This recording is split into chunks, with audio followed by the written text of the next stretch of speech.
trying to find a purpose for me is so hectic.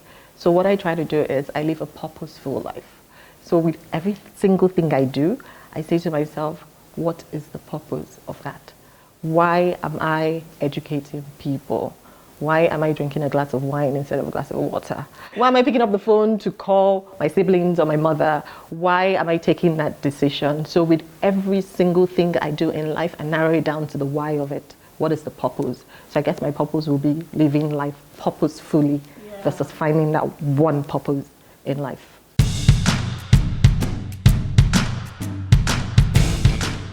Lagos, Nigeria is home to 21 million inhabitants and the center of one of the largest urban areas in the world. And when it comes to eating habits, well, it's anything but normal. One woman who understands how to satisfy the cravings of this insatiable population is rising star Tiyan Alile. Growing up, I would say we were the typical family where we were spoiled and spanked.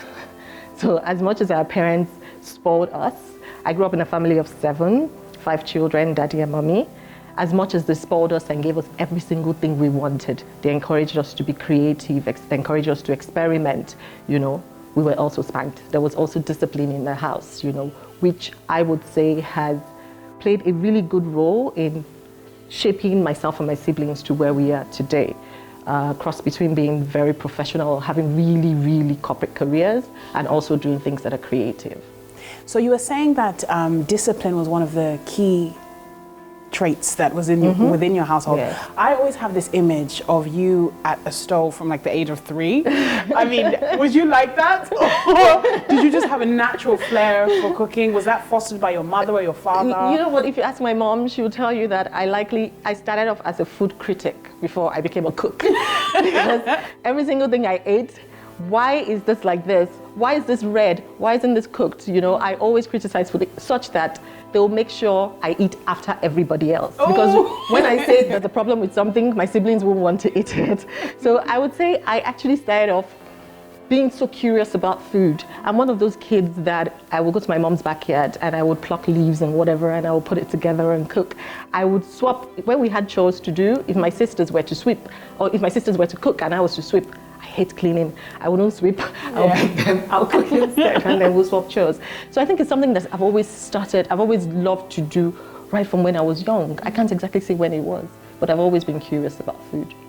What careers did your parents have, and how did that mold your aspirations in your future? Okay. My dad is a veterinary surgeon, although he worked in the public service pretty much all his life. My mom retired as a chief magistrate, so she was an attorney. So naturally, I studied law initially. But the thing is, my mom loved to cook and entertain. I think for her, it was therapy to just announce that we were having a party on Saturday, and then she goes to buy crockery, and then she draws up this menu, and all of us are in the kitchen, including my brother. I have 1 brother and 3 sisters, cooking. So from time, we always just wanted to get in there and then cook along with my mom. And I think something that I noticed when I was looking at your work is it's one thing cooking, but I call it culinary arts because I think it's a totally different entity to just being able to cook. When did you fall in love with the art of cooking? In terms of falling in love with the art of cooking, I would say obviously external influences. So even if I am in my kitchen making something and I slap it on a plate, right? I probably started making it look nice when I realized that you could make food look nice. Obviously with social media and TV and whatever else, I realized you could. And then I went to culinary school. And going to culinary school for me was an eye-opener. So almost every single day, it was an aha moment. Right. How old were you when you were in culinary school? An adult. Oh, okay. Yeah, so I did corporate law for 10 years. Yeah. And then I went back to culinary school. I was 33. Whoa, yeah. Okay. Yeah, I was an adult in culinary school. And so going there, I realized that a number of things that I thought I knew how to do, they were wrong. It was constantly an aha moment. You mean you actually should do it like this? Oh, that's why it should be done like that. Oh, that's how you get that result. So I realized it was the best decision. Even though friends and family told me my food was delicious, But I also understood the importance of education. And that's why when I went to culinary school, I said I was going to come back and ensure that I do a culinary school and people are educated in that field. Now, like you just said, your business takes on different spheres. We have Tarragon, which is the peak of fine dining in Lagos, Nigeria. It's one of my favorites. Oh, thank you. And also you have Culinary Academy, yes. Where you're grooming the new generation of upcoming chefs.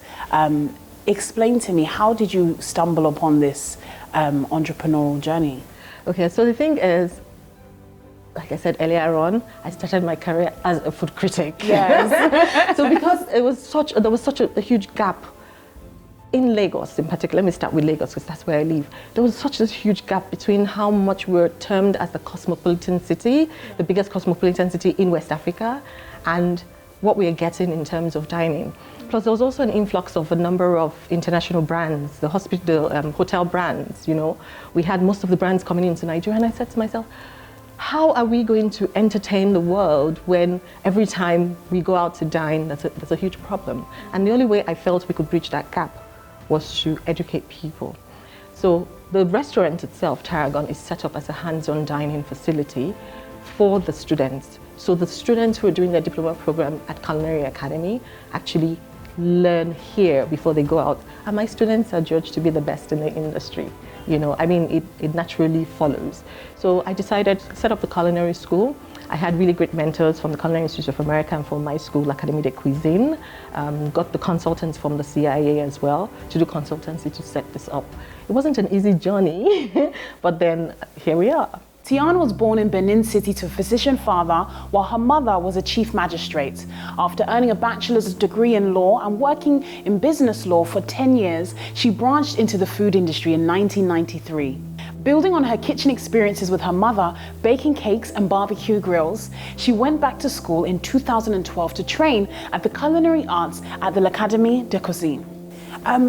I always like to find out about your learning experiences because that's really the foundation of where this began. Yes. How did your experience at the L'Académie de Cuisine, my French is awful, how was your experience in that institution? How did it hone your skills as a chef?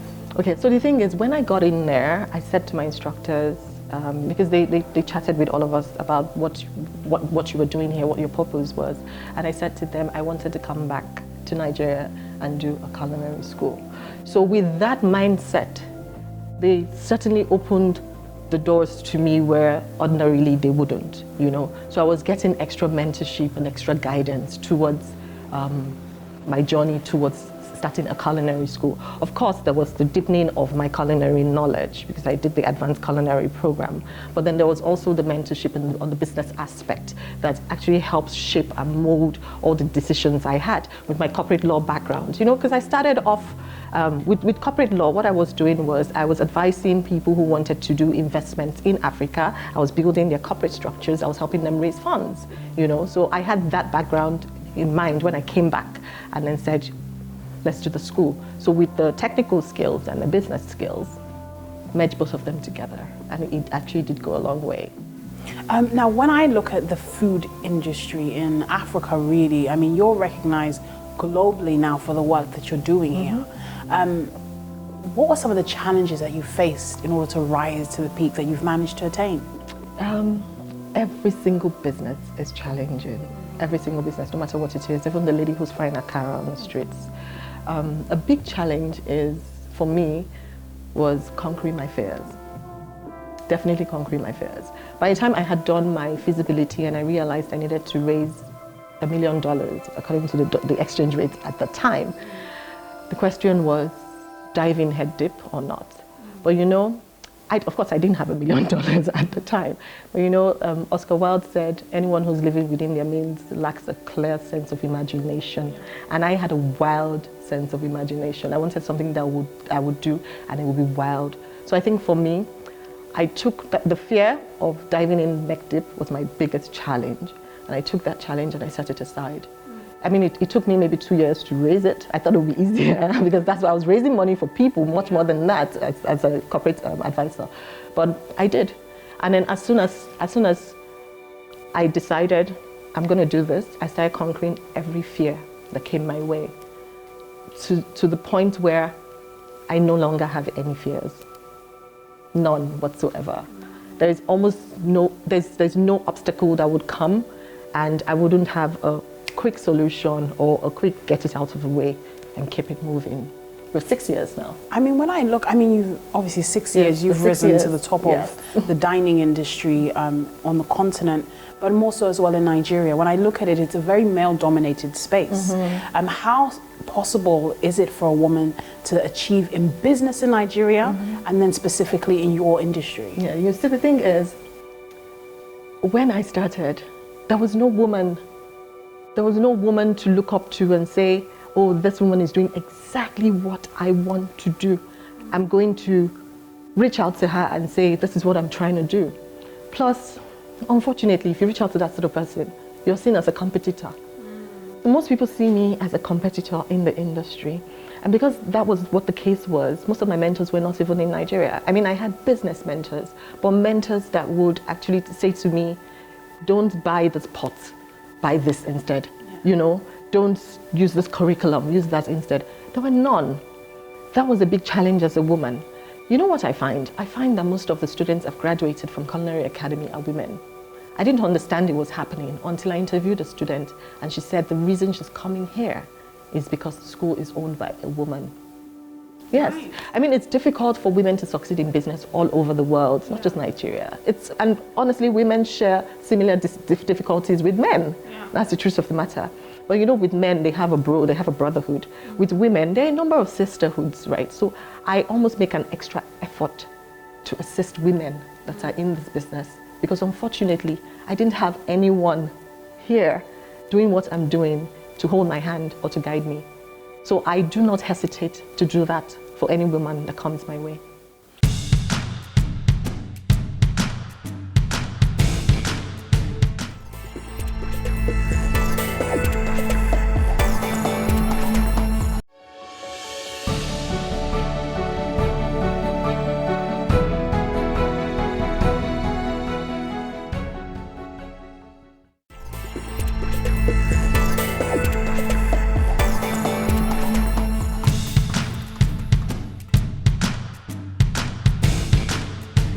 Alile is the current president of the Culinary of Arts Practitioners Association in Nigeria, the founder and promoter of Culinary Academy, and the executive chef at Tarragon, a fine dining restaurant and wine club.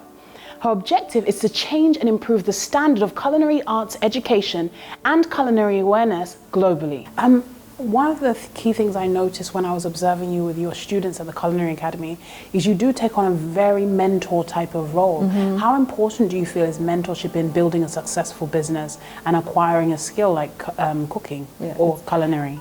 It's essential. It's essential. I tell a number of people, before I went to culinary school, I almost didn't think I needed it because they said my food was delicious. After going, I realized how important it was. And I say that to all my students, educate yourself as much as possible. So what I've done is, it's been 6 years, like I said, and during the time, I've set up 2 platforms. One of them is local, is Nigerian, it's the Culinary Arts Practitioners Association, CAPA. So that association is for anyone who is in the industry, even the woman who is turning stew on the side of the road. As long as you're in this space, right, you can become a member of that association. And quite often, a number of times a year, they actually come here.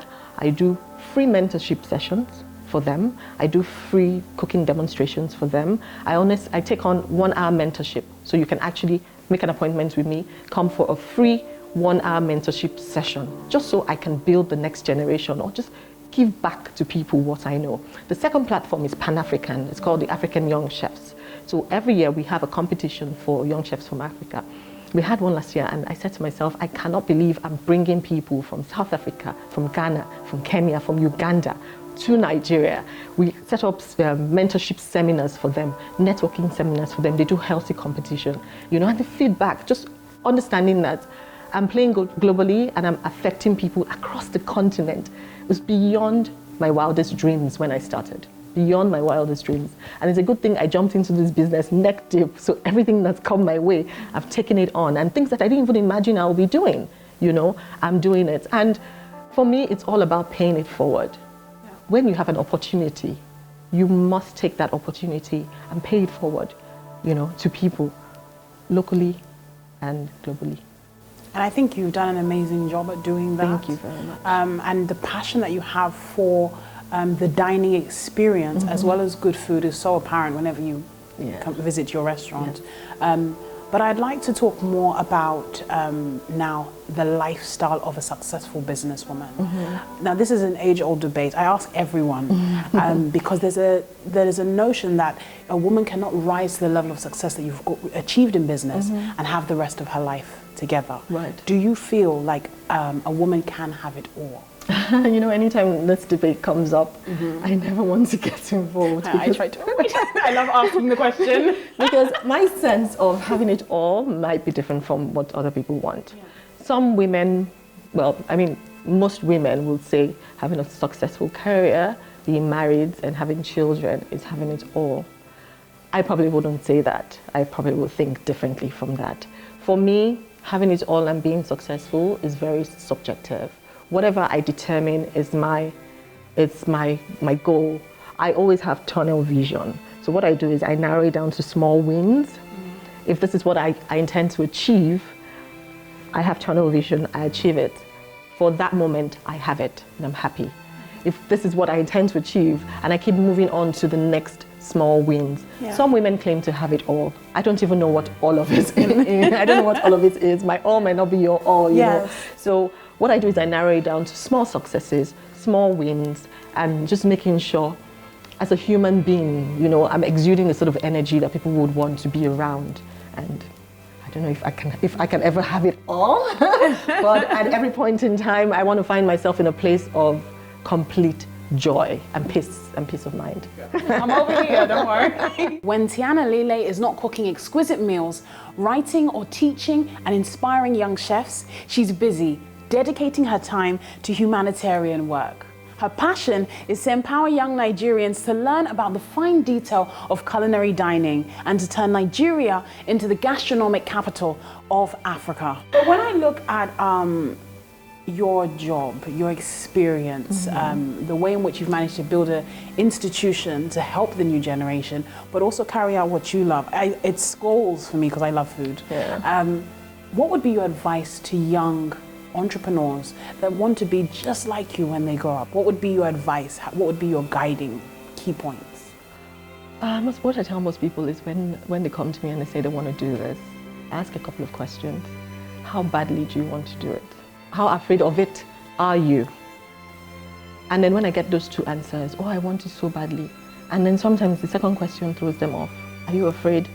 And quite often they'll say no, then they think about it and they're like, what should I be afraid of? Yeah. And then I start to tell them, sometimes I don't sleep for a couple of days.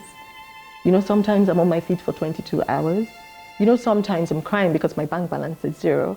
Sometimes we're jubilating because we have $1 million. And when we multiply that million with 6 zeros, you're going to come back here and sit with me. So for me, I always say to them, how badly do you want this? And how long are you willing to do this for? And how much are you willing to sacrifice? Because there's always, always a sacrifice.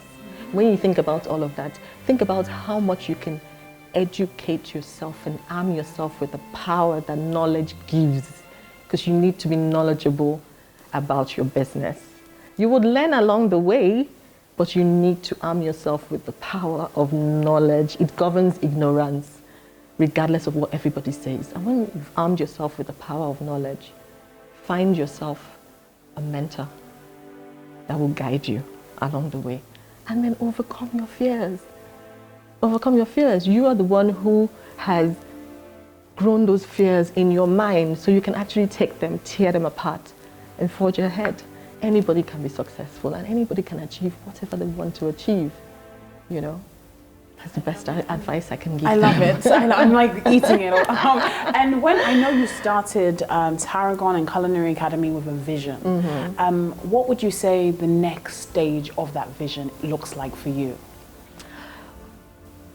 I tell people that sometimes when I look back and I write down a lot because I forget a lot. So when I look back or when I pick up my journal from years ago and I flip through them and I see things that I've done or I've achieved, that I probably never conceived. It reinforces the fact that, to me, that in life, there are so many things that happen that we never envisage. There's so many things that happen that we probably can never plan for, or we can never be as prepared as we should be for them. So I make room for those things, expect the unexpected. I make room for those things. I prepare myself to expect the unexpected, and when they come, I tackle them head on. For the next couple of years, I'm setting certain objectives. There's something in the works that I'm going to tell you about. I can't talk about it right now, but it's huge. Give us the exclusive. It is absolutely, absolutely huge. I can't talk about it right now. But what it's going to do is it's going to set a platform where I can train many more people, many more people than we can imagine. And we can actually multiply those zeros while we're doing it. Brilliant, brilliant. Please, I'll take 10%. There's something in the works. So for me, the next level is just to keep doing what I'm doing, keep achieving my dreams, setting my objectives, and going for them. I'm making sure I'm carrying people along with me and just exuding the energy that, that is bright and all things beautiful. Well, you are. I think you're doing a phenomenal job. Thank you very much. You are setting a standard of excellence in the culinary industry in Nigeria and Africa and beyond. So I'm really excited for what the future has in store, and I'm looking forward to my plate of food. Thank you very much. You're welcome. Thank you, Peace. Think about how much you can educate yourself and arm yourself with the power that knowledge gives, because you need to be knowledgeable about your business.